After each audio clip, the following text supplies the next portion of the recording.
Hi అండి. అందరికీ నమస్తే. Welcome to icon TV. నేను మీ కావ్య. ఈరోజు బొల్లపల్లి మండలం మేలవాగు గ్రామంలో ఉన్నాము. ఇక్కడ మనం చూస్తున్నట్లయితే వాటర్ ట్యాంక్ అపరిశుభ్రంగా ఉండడం అయితే తెలుస్తుంది. ఇక్కడ స్థానిక ప్రజలు ఈ వాటర్ ట్యాంక్‌లో ఉన్న వాటర్‌ని తాగి సమస్యలకి గురైతున్నారని చెప్పేసి ఇక్కడ స్థానిక ప్రజలైతే అంటున్నారు. సంబంధిత అధికారులు దీన్ని పట్టించుకొని శుభ్రంగా చేయాలని చెప్పేసి ఆరోపిస్తూ ఉన్నారు. అసలు ఎలాంటి సమస్యలు ఎదుర్కొంటున్నారని చెప్పేసి వాళ్ళ మాటల్లో అడిగి తెలుసుకునే ప్రయత్నం చేద్దాం రండి. హాయ్ అండి. నమస్తే. నరసమ్మ. అదే ఆ మంచినీరు గురించి ఎలాంటి సమస్యలు ఎదుర్కొంటున్నారు? ఎదుర్కోవాలంటే శుభ్రం చేయించుకోవాలని మాకు కూడా ఉంది. ఎవరన్నా వస్తే చెప్పాలని ఉంది. కానీ దోమలు ఎక్కువైనాయి ఈ సైడ్ల వల్ల బాగోట్లేదు. ట్యాంకీలలో పాసి ఎక్కువైంది. ఎవరు పట్టించుకోవట్లేదు. ఇప్పుడు అవి మీరు తాగే నీళ్ళ వాడుకునే వాడుకునే తాగుతూనే ఉన్నాం. తాగునీరే అలా ఉంది. అలా ఉంది.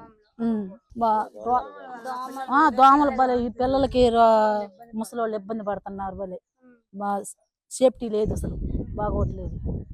శుభ్రంగా చేయండి కొంచెం. అదేనా వాటర్ ప్రాబ్లం మాకు బాగా. మేము ఇవి తాగటానికి వాడుకుంటాము. ఫిల్టర్ నీళ్ళు అంటే మాకు దగ్గరలో లేవు, ప్లాంట్లు ఉన్నాయిలే కానీ 5 రూపాయలు క్యాన్లు తెచ్చుకోవాలంటే మా బొట్టోళ్ళని తెచ్చుకోలేకపోతున్నాము. ప్రాబ్లం అయితే ఇట్లా ఉంది. నులి పురుగులు ఉన్నాయి బాగా దీనిలో, జలగలు వచ్చేసినాయి బాగా. అధికారులు పట్టించుకోవటం లేదు. మా సర్పంచ్ గారు ఉన్నారంటే మేము చెప్పినా కానీ ఏమో ఎవరి పనులు వాళ్ళు చేసుకుంటున్నారు, ఎవరేమో రావటం లేదు. ఎవరు పట్టించుకోవట్లేదు. నీళ్ళలో పాసి జలగలు ఎర్రలు అన్ని వస్తాయి, అసలు పట్టించుకోవట్లే. మాకు సైడ్ కాలువలు లేవు, దోమలు అయితే పడుతున్నాయి. ఇదేమో జల వస్తుంది నీళ్ళు పోసుకుంటుంటే. మాకు మట్టుకు ఎవరు పట్టించుకోవట్లే. ఎవరు పట్టించుకుంటే అట్టే ఏంటుకుంటది. అధికారులు పట్టించుకుంటే సైడ్ కాళ్ళు ఒక్కరు కట్టమని ఎవరు మాట్లాడరు. గోరెళ్ళ ముందు వాళ్ళు ఒక్కరొక్కరు కట్టుకోవటం, ఆ దోమలు ఆ నీళ్ళు ఆడినామంటే ఈ నీళ్ళు ఆడినామంటాయి. బారు కడితే వెళ్ళిపోతాయి నీళ్లు.